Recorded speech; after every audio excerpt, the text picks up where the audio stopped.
শুধুই দর্শক শ্রোতা, আমাদের এই চ্যানেলটিতে আমরা নিয়মিত বাংলা সাহিত্যের বিভিন্ন কালজয়ী সৃষ্টি আপনাদেরকে পড়ে শোনাব। আপনারা দয়া করে আমাদের এই চ্যানেলটি সাবস্ক্রাইব করুন এবং বেল আইকনটিতে চাপ দিয়ে রাখুন, যাতে করে আমাদের নতুন পরিবেশনার সংবাদ আপনাদের নিকট পৌঁছে যায়। দয়া করে চ্যানেলটি সাবস্ক্রাইব করুন। ধন্যবাদ। বাংলা সাহিত্যের স্তম্ভ বলে ধরা হয় যে কজন সাহিত্যিককে, মানিক বন্দ্যোপাধ্যায় তাঁদের মধ্যে অন্যতম। মাত্র 48 বছরের জীবন এবং 28 বছরের সাহিত্য জীবনের মধ্যে তিনি আমাদের দিয়ে গেছেন 39টি উপন্যাস, 260টিরও বেশি ছোট গল্প এবং কবিতা, প্রবন্ধ, চিঠিপত্রের বিপুল সম্ভার।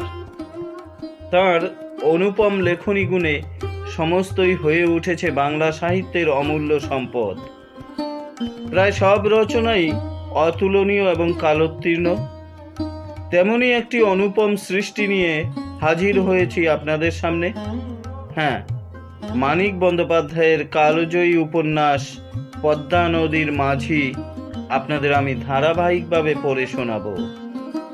প্রতিটি পর্বের নোটিফিকেশন পেতে দয়া করে আমাদের গল্প গেলা গোগ্রাসে চ্যানেলটি সাবস্ক্রাইব করুন এবং বেল আইকনে চাপ দিয়ে অল সিলেক্ট করুন।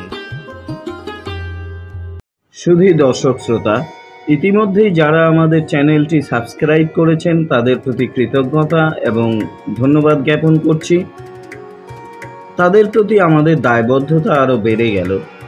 যারা এখনো পর্যন্ত সাবস্ক্রাইব করেননি তাদের কাছে বিনীত অনুরোধ, আপনারা দয়া করে সাবস্ক্রাইব করুন এবং আমাদেরকে আরও বেশি করে উৎসাহিত করুন।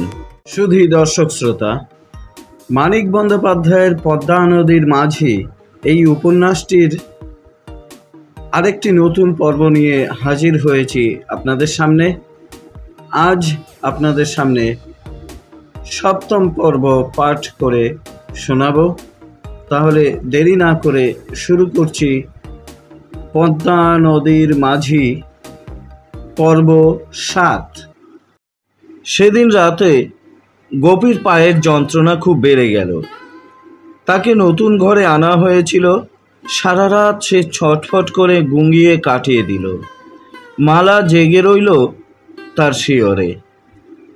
কুবেরও অনেক রাত অবধি জেগে রইল। তারপর সে ঘুমিয়ে পড়ল বটে, কিন্তু ভালো ঘুম হলো না।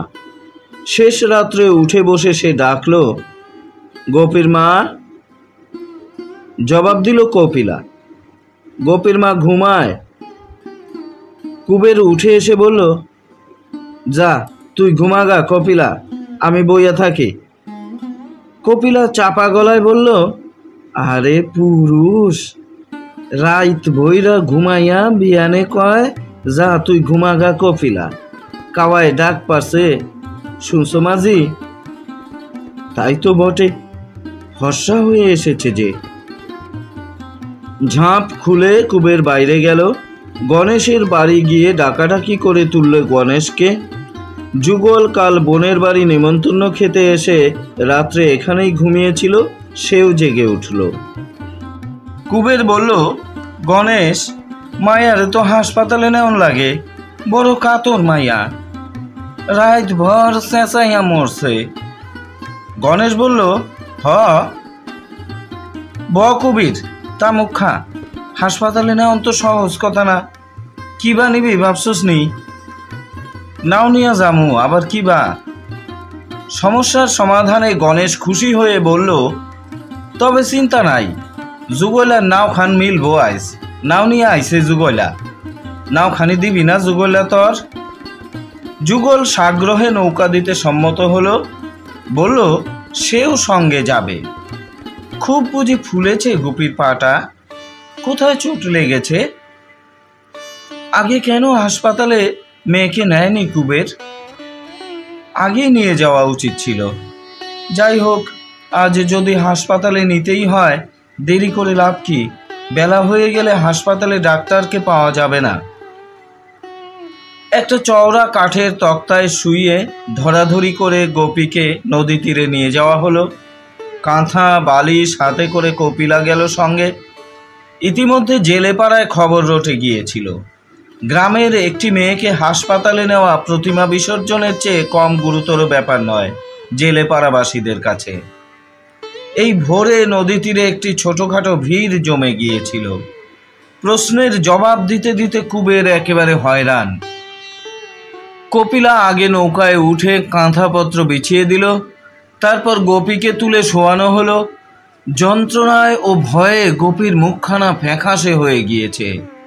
হাসপাতাল, না জানি কি ভয়ঙ্কর স্থান, কে জানে সেখানে কি হবে তার। কপিলার একটা হাত গোপী সবলে আঁকড়ে ধরে রইল। নৌকা খোলা হবে এমন সময় দেখা গেল রাসু ছুটে আসছে। নদী তীরে পৌঁছে সে লাফিয়ে নৌকায় উঠে পড়ল। কুবের জিজ্ঞাসা করল, কিরে রাসু? রাসু হাঁপাতে হাঁপাতে বলল, আমিও যামু। চলুক, এত বড় নৌকা, স্থানাভাব হবে না। বেশি লোক সঙ্গে থাকলে গোপীকে ওঠানো নামানোর বরং সুবিধাই হবে। মহকুমা শহর আমিনবাড়ি, সেইখানে সরকারি হাসপাতাল।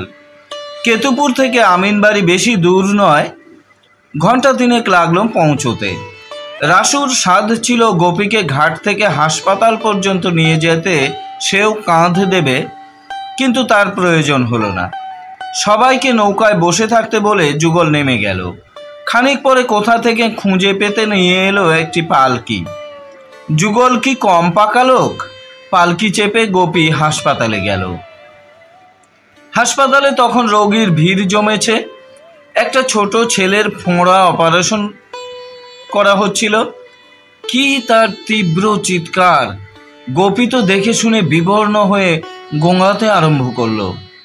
কুবেরের মুখখানাও শুকিয়ে পাংশু হয়ে গিয়েছে।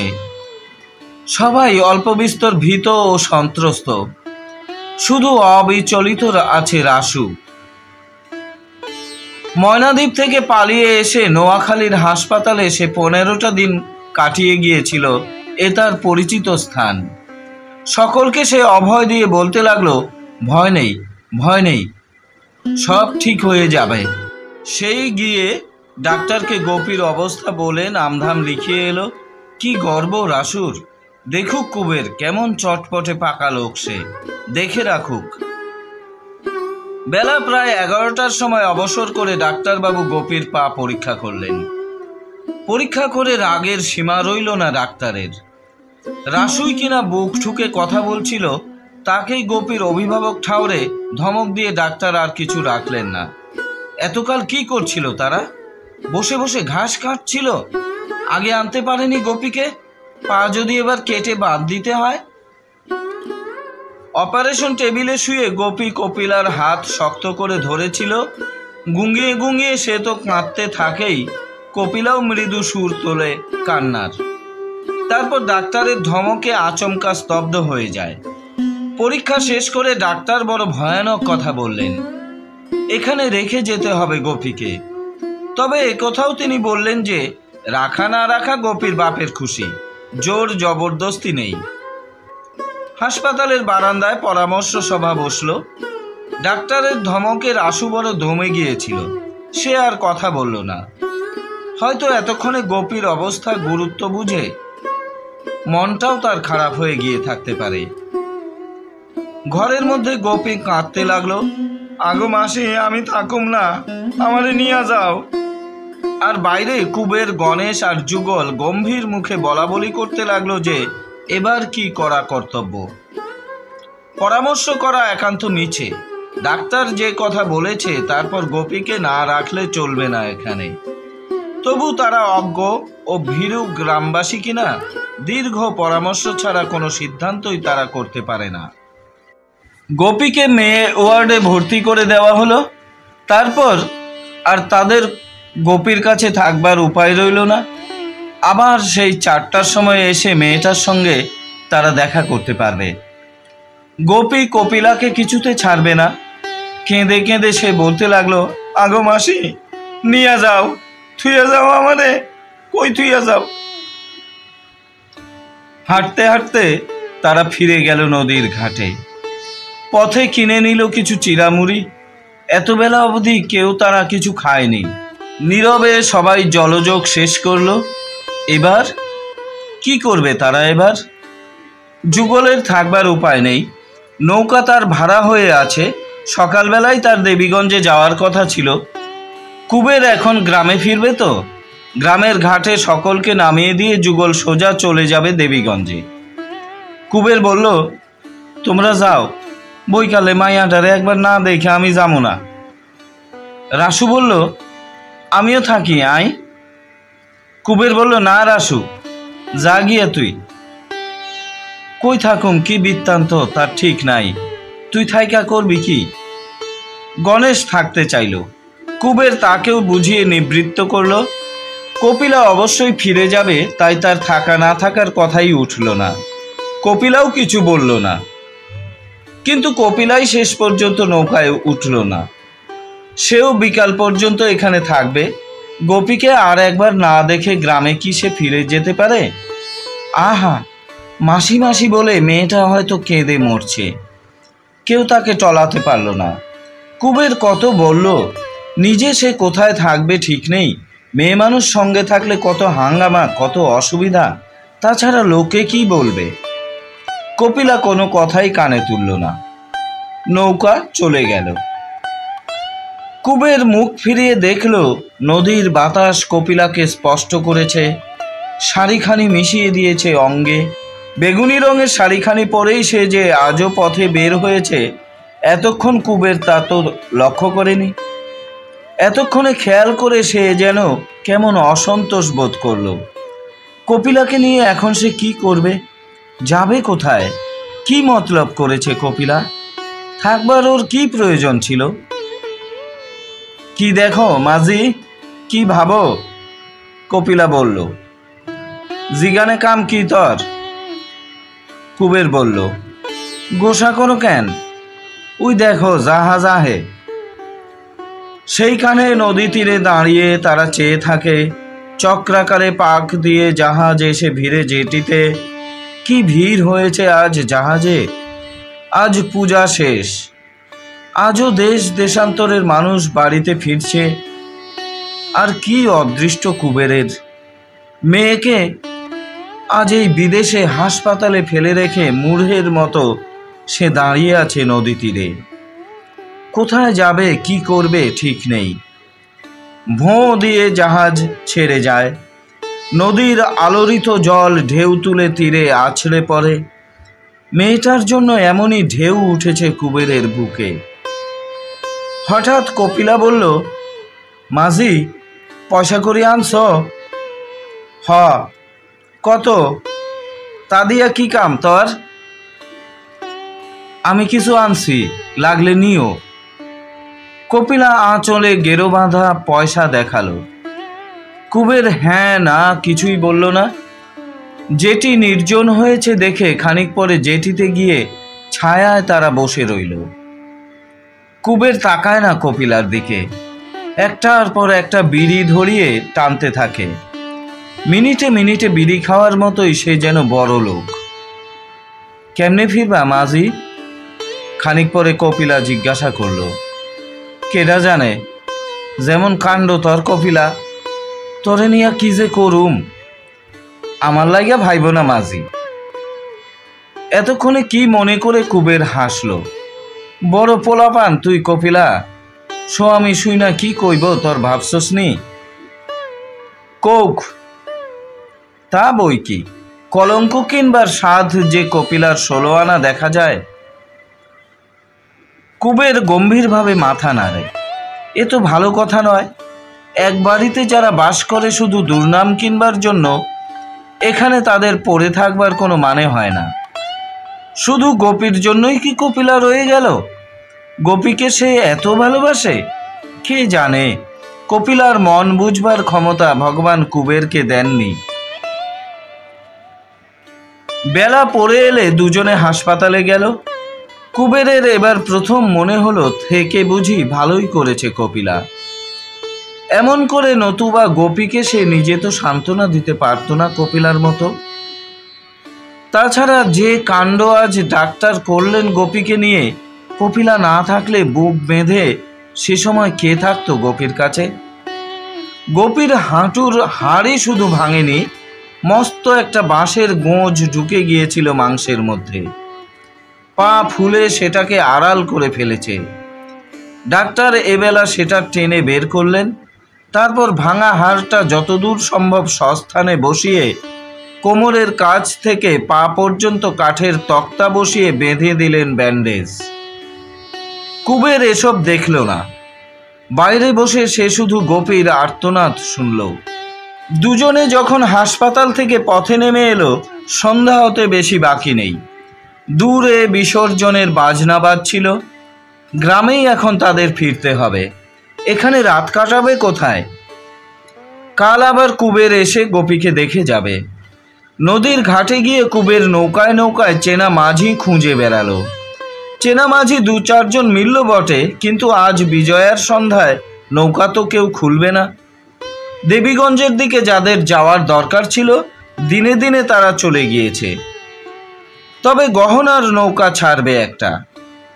কুবের ইচ্ছা করলে ভাড়া দিয়ে যেতে পারে, নতুবা কাল সকাল পর্যন্ত অপেক্ষা করুক। যে নৌকায় কেতুপুরের দিকে যাক, কুবের তাতে গ্রামে ফিরতে পারবে। কত নাও যাইব কাইল?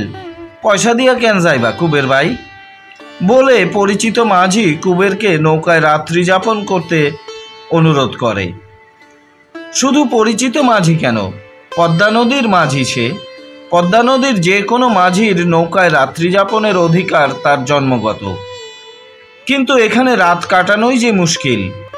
কপিলার সঙ্গে একত্র এখানে রাত কাটিয়ে গিয়ে কাল গ্রামে সে মুখ দেখাবে কি করে? কি বিপদেই কপিলা তাকে ফেলেছে। পয়সা দিয়ে গহনার নৌকায় যাওয়া ছাড়া উপায় নেই। কত ভাড়া নেবে কে জানে।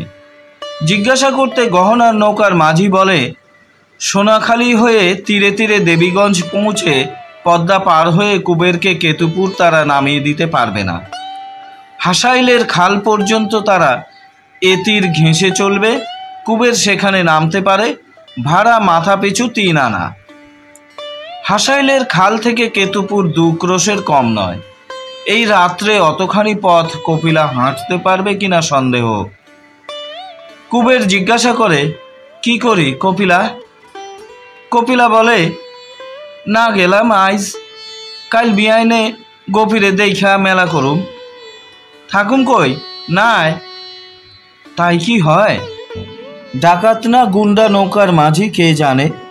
কপিলা কি পারে এই নদীর ঘাটে খোলা নৌকায় শুয়ে থাকতে? ওই তো ঘাটের হোটেল দেখা যায়, ওখানে একটা ঘর ভাড়া নেওয়া যাক। কি আর করবে কুবের? দরদস্তুর করে 6 আনায় বড় একটা ঘরের একদিকে ছাঁচের বেড়ায় ঘেরা স্থানটুকু ভাড়া করে। দরজা বা ঝাঁপ কিছুই নেই। ঢুকবার জন্য একটু ফাঁক রেখে ঘিরে দিয়েছে। ঘরের মধ্যে সারি সারি মোটা পাটি পাতা। অতিথিরা রাত্রে শয়ন করবে। ঘেরা স্থানটুকুর মধ্যে একখানা পাটিতেই মেঝের প্রায় সবটা ভরে গিয়েছে। বাইরে খোলা চালার নিচে খাওয়ার জায়গা। রান্নাঘরেও কতগুলি পিঁড়ি পড়ে। চালাটার মাঝখানে একটা কালি পরা লণ্ঠন রাখা হয়েছে। বাকি সর্বত্র জ্বলছে কেরোসিনের কুপি। কুবের গিয়ে চালার নিচে বসে খেয়ে আসে। চালার বাইরে সকলের দিকে পিছন ফিরে বসে খোলা আকাশের নিচে খায় কপিলা।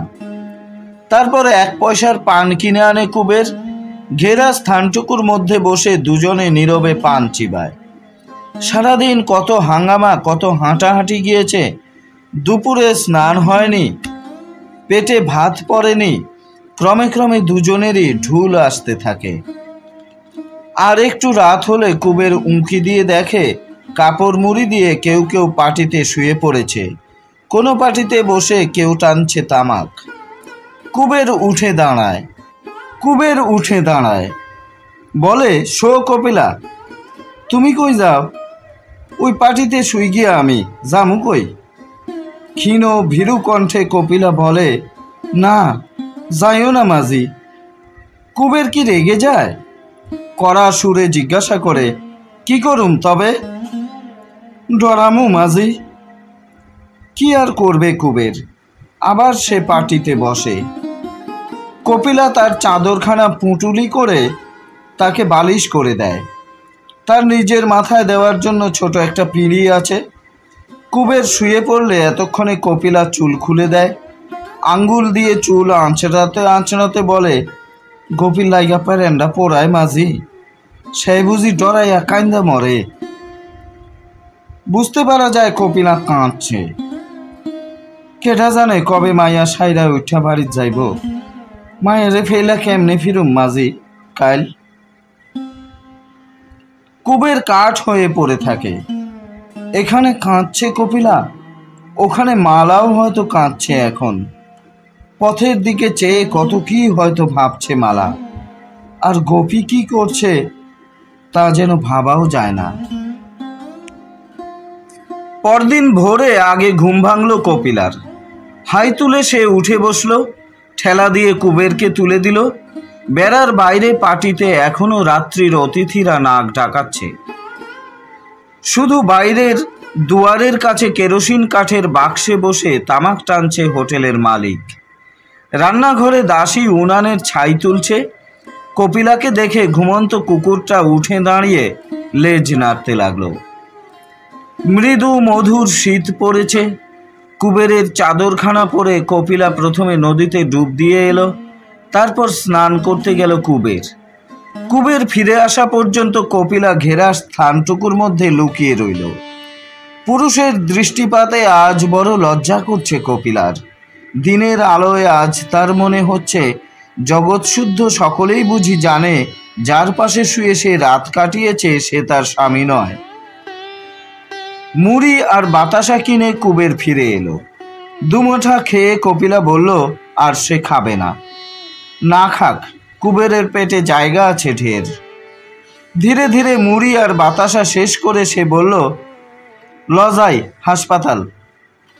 তখন সবে রোদ উঠেছে। এত সকালে গোপীর সঙ্গে তারা দেখা করতে পারল না। 9টা পর্যন্ত হাসপাতালের সামনে বসে থাকতে হলো। তারপর ঘণ্টাখানেক গোপীর কাছে থেকে তাকে অনেক আশ্বাস ও সান্ত্বনা দিয়ে ঘাটে ফিরে এলো। জহরের শালা নুরুলের নৌকা কাঠের বোঝা নামিয়ে দেবীগঞ্জে ফিরে যাচ্ছিল। সেই নৌকায় তারা উঠে বসল।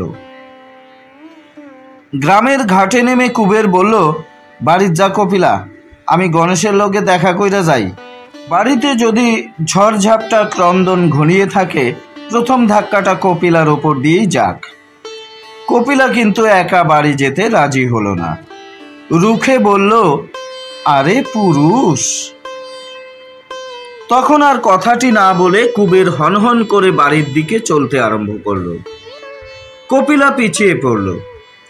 পথে যার সঙ্গে দেখা হলো সেই সাগ্রহে গোপীর সংবাদ জিজ্ঞাসা করল। চাপা হাসি, ঢাকা পরিহাস, রূঢ় ইঙ্গিত কিছুই কারো কাছে জুটল না কুবেরের। এত কি সুনাম সে রেখে গিয়েছিল গ্রামে যে কপিলার সঙ্গে একটা পুরো রাত্রি অজানা স্থানে অতিবাহিত করে এসেও সে সুনাম নিটোল অক্ষত দেখতে পাচ্ছে। ব্যাপারখানা কি? চলতে চলতে হঠাৎ কুবেরের মনে পড়ে, দুজন তো নয়, গোপীকে ধরলে তারা যে 3 জন।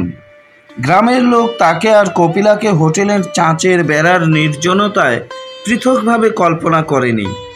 তাদের সঙ্গে গোপীকেও একত্র চিন্তা করেছে। কারো মনে তাই সন্দেহ জাগবার অবকাশ থাকেনি। কুবের দাঁড়ালো। কপিলা কাছে এলে বলল, দেখ কপিলা, জিগেলে কইস রাইতে হাসপাতালে ছিলাম গোপীর কাছে। কপিলা মাথা নেড়ে বলল, দূরা, মিছা কথা আমি কই না মাঝি। বলে খানিক আগে কুবের যেমন করেছিল তেমনি হনহন করে কপিলা এগিয়ে গেল। কে জানে কি আছে কপিলার মনে। বারণ না মেনে কাল আমিন বাড়িতে থেকে গেল, আজ বারণ না মেনে সত্য কথা বলতে চায়। বলুক, পুরুষ মানুষ কুবের, কি ভয় তার? কপিলার সত্যবাদিতার ফল যদি কেউ ভোগে, ভুগবে কপিলাই। বাড়ি গিয়ে কুবের দেখলো মালার কাছে কপিলা সবিস্তারে আমিন বাড়ির কাহিনী বলছে। কাছে চাটাইটার ওপর সে বসে পড়ল। মালাকে সবই বলবে নাকি কপিলা, হোটেলে রাত্রি যাপনের কথা পর্যন্ত? কপিলা বলে যায়, সন্ধ্যাবেলায় কি বিপদেই তারা পড়ল। হাসপাতালে থাকতে দিল না, ফিরবার নৌকা পাওয়া গেল না, কোথায় যায়? শেষে এক মুক্তার বাবু দয়া করে তাদের আশ্রয় দিলেন। কি নাম জেন মাঝি মুক্তার বাবুর? মুখ ফিরিয়ে কপিলা জিজ্ঞেস করলো কুবেরকে। কুবের থতমত খেয়ে বলল, কেডা জানে, জিগাও নাই। কুবের মাথা নাড়ল। দুদিনের মধ্যে আর গোপীকে দেখতে যাওয়া হলো না।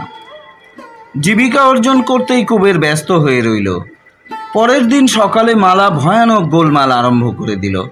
আইগো কুবেরের পাষাণ প্রাণ, মেয়েটাকে সে যে কোথায় রেখে এলো, আর কি তার খবর নিতে হবে না? জন্মের মতো রেখে দিয়ে এসেছে নাকি মেয়েকে? এমন যে নিশ্চিন্ত হয়ে আছে কুবের। সারা রাত মাছ ধরে কুবের তখন বাড়ি ফিরেছে। ভাত খেয়ে দুপুরবেলা আমিন বাড়ি রওনা হওয়ার প্রতিশ্রুতি দিয়ে সে মালাকে শান্ত করল। তারপর ঘুমাতে গেল পিসির ঘরে। ঘুমিয়ে উঠে স্নান করে আসা অবধি সে আর চোখে চাইতে লাগলো কপিলার দিকে। কে জানে কপিলা আজ সঙ্গে যেতে চাইবে কিনা। কপিলা কিছু বলে না, একবার সামনে আসে, একবার অন্তর্হিত হয়। খেতে বসে কুবের বলে, খাইয়া উঠাই আমিন বাড়ি রওনা দেবো কপিলা, ফিরবা না আজ? কেডা জানে, হয়তো হোটেলে থাকুম। হোটেলে কেন, থাইকো মুক্তার বাবুর বাড়ি থাইকো। কপিলা বলে হাসে। লজ্জা পেয়ে ঘাড় হেঁট করে কুবের খেয়ে যায়। না, কপিলার মনের হদিশ পাবার ভরসা তার আর নাই।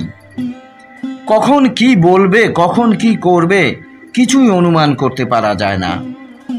খেয়ে উঠে কুবের ময়লা চাদরটি গায়ে জড়িয়ে যাওয়ার জন্য প্রস্তুত হলো। বড় সে গম্ভীর হয়ে গিয়েছে, যেন এমন একটা অপমান সম্প্রতি তার জুটেছে যা তার প্রাপ্য নয়। বড় নির্মম কপিলা, বড় দুর্বোধ্য তার ব্যবহার। রওনা হওয়ার সময় কুবেরকে 4 আনা পয়সা দিয়ে কপিলা বলল, গোপীরে ফল কিনা দিবা মাঝি। তারপর মালাকে বলল, মাঝির লগে যামু নাকি দিদি? মালা বলল, তোর গিয়া কাম কি? কপিলা তখন বিষণ্ণভাবে একটু হাসল। কুবেরের দিকে চেয়ে জিজ্ঞাসা করল, মাঝি কি কও? কুবের মাথা নাড়ল। তাড়াতাড়ি বের হয়ে গেল। আমিনবাড়ি সে পৌঁছলো বিকেলে। কপিলার পয়সা দিয়ে স্টিমার ঘাট থেকে কমলা লেবু কিনে গোপীকে দেখতে গেল। নদী তীরে ফিরে এলো সন্ধ্যাবেলা। আজ বাড়ি ফিরবার নৌকার অভাব নেই। তবু কুবেরের কেন যেন ফিরতে ইচ্ছা হচ্ছিল না। অনেক রাত্রি অবধি নদী তীরে বসে থেকে সে হোটেলে ভাত খেতে গেল। খেতে খেতে সে শুনতে পেল বাজারে আজ ভাসান যাত্রা হচ্ছে। আজ কুবের কাছে না থাকলে কেউ ভয় পাবে না। খেয়ে উঠে সে বাজারের দিকে পা বাড়ালো। বাজারে টিনের চালার নিচে যেখানে তরিতরকারির দোকান বসে সেইখানে যাত্রার আসর বসেছে। লোক জমেছে ঢের। কুবের এক পাশে বসে পড়ল। পানবিড়ির দোকান ছাড়া এত রাত্রে পসরা সাজিয়ে কেউ নেই। রূপকন্যারা যাত্রা শুনতে এসেছে। পেশাদার দল নয়, আলু বেচা তেল বেচা মানুষের শখের দল।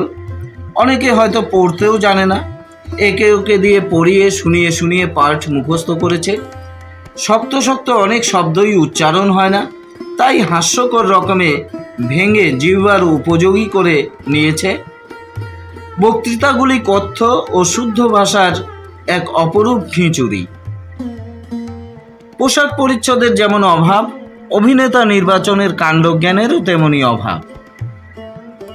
বালক লক্ষিন্দরের পাশে তার চেয়ে 1 হাত বেশি লম্বা বেহুলা নির্বিকার চিত্তে পাঠ বলে। গলাটি মিহি বলে আর চমৎকার মেয়েলি ঢঙে অভিনয় করতে পারে বলে ওকে বেহুলা করা হয়েছে, আর কিছু দেখার প্রয়োজন হয়নি। তবু রাত জেগে ভিড় করে সবাই ভাসান যাত্রা শোনে। একবার নয়, বহুবার। ভাঙা হারমোনিয়াম আর ঢ্যাপসা তবলার সঙ্গত, মশালের লাল আলো, আলু বেচা তেল বেচা অভিনেতা। তবু কি মোহ এ যাত্রার। কুবের ঠায় বসে থাকে। ঢিমিয়ে ঢিমিয়ে অভিনয় চলে। মা মনসা একটা গান করেন, চাঁদ সদাগর দুটো কথা বলে, মৃত লক্ষিন্দর উঠে একটা গান করে আবার মরে যায়। কোথায় কখন কোন দৃশ্যের শুরু। সর্পদষ্ট লক্ষিন্দরের জন্য বেহুলার বহুল বিলাপের পর মা মনসা আবার কেন গান গেয়ে গেয়ে চাঁদ সদাগরকে ভয় দেখিয়ে যান, যে তাকে পূজা না করলে লক্ষিন্দরকে সাপে কাটবে, এসব বুঝবার দরকার হয় না। কুবের মন দিয়ে যাত্রা শোনে। রাত্রি শেষ করে যাত্রা শেষ হলে পেঁয়াজের যে খালি বস্তাটার ওপর সে এতক্ষণ বসেছিল তার ওপরেই কাত হয়ে ঘুমিয়ে পড়ে। কিন্তু বেশিক্ষণ ঘুমানোর সুযোগ সে পায় না। সকাল হতে না হতে তাকে ঠেলে তুলে দেওয়া হয়। সেখানে এবার দোকান বসবে। অনেক বেলায় সে গ্রামে ফেরে। দেখতে পায় বাড়িতে অতিথি এসেছে, কপিলার স্বামী শ্যামা দাস। লম্বা চওড়া প্রকাণ্ড জোয়ান মানুষ, ঘাড় ছোঁয়া বাবরি চুল মাথায়, বোঁচা নাকটার নিচে একজোড়া উদ্ধত গোঁফ। খুঁটিতে ঠেস দিয়ে বসবার ভঙ্গি দেখলে মনে হয় বিশ্বজগতে কারো সে তোয়াক্কা রাখে না। কুবেরের মুখখানা ম্লান হয়ে যায়। কে জানে কেন এসেছে শ্যামা দাস। শ্যামা দাসের আসবার উদ্দেশ্য জানতে বেশি দেরি হলো না। এ পক্ষের বউটা তার মরে গিয়েছে, কপিলাকে সে নিয়ে যাবে। কখন যাবে? বেলা পড়ে এলে একসময় রওনা হওয়া যাবে, সেজন্য কি? কুবের যদি খাতির করে একটা দিন থেকে যেতে বলে তাতেও শ্যামা দাসের আপত্তি নেই। বসে বসে তারা কথাবার্তা বলে। কপিলা একসময় এসে ফিসফিস করে স্বামীর কানে কানে কি যেন সব গোপনে কথা বলে, তারপর হেসে চলে যায়। পিসির ঘরে ঢুকবার আগে মুখ ফিরিয়ে চোখের একটা দুর্বোধ্য ইঙ্গিত করে। এত বেলায় কুবের ফিরে এসেছে, কই খাওয়ার কথা কপিলা তো কিছু বলল না। কুবেরের ক্ষুধা তৃষ্ণার কথা মনে রাখবার প্রয়োজন কি কপিলার ফুরিয়ে গিয়েছে? গোপীর কথাও তো কিছু সে জিজ্ঞাসা করল না। গায়ের চামড়াটা কুবেরের আজ বড় খসখস করছে। অনেকদিন তেল মাখা হয়নি। শ্যামা দাস এসেছে বলেই কপিলা বোধহয় আজ চুলে আবার জবজবে করে নারকেল তেল দিয়েছে। কালো একটি বোতলে বিলাসিতার এই উপকরণটি কপিলা সর্বদা মজুদ রাখে। একটা কিছু উপলক্ষ পেলেই বোতলটা কাত করে মাথায়। শ্যামা দাসকে বসতে বলে কুবের কপিলার কাছে একটু তেল চাইল। কপিলা করল কি, রাঁধবার তেল রাখা বাঁশের পাত্রটি এনে বলল, ধরো মাঝি, হাত পাতো। কুবের হাত পাতলে পাত্রটা সে একেবারে উপুর করে ধরল। এক ফোঁটাও তেল কুবেরের হাতে পড়ল না। কপিলা বলল, আই গো আই, তেল তো নাই। বলে কি হাসি কপিলার। কুবের কথাটি বলল না। বাঁশের পাত্রটি তার হাত থেকে ছিনিয়ে নিয়ে এই দুপুরবেলা অভুক্ত অবস্থায় গ্রামের ভিতরে গিয়ে 2 পয়সার তেল কিনে আনলো। কপিলাকে দেখিয়ে দাওয়ায় বসে সর্বাঙ্গে ঘষে ঘষে বহুক্ষণ ধরে সে তেল মাখল। নিজের দেহটিকে সে যেন কপিলার চুলের মতোই তেলে জবজবে করে ছাড়বে। সারাদিন কপিলার সঙ্গে সে কথা বলল না। কিন্তু সন্ধ্যার সময় মাছ ধরতে যাওয়ার সময় তামাকের গোলাটা সঙ্গে নিতে ভুলে গেল। নৌকায় গিয়ে একাশে বসে রইল প্রতীক্ষায়। একসময় গণেশ ও ধনঞ্জয় এসে তার সঙ্গে যোগ দিল। তারপর মৃদু জ্যোৎস্নায় পদ্মার রহস্যময় বুকে নৌকা ভেসে গেল। কিন্তু তামাক পৌঁছে দিতে কেউ এলো না। পরদিন কপিলাকে সঙ্গে করে শ্যামা দাস চলে গেল।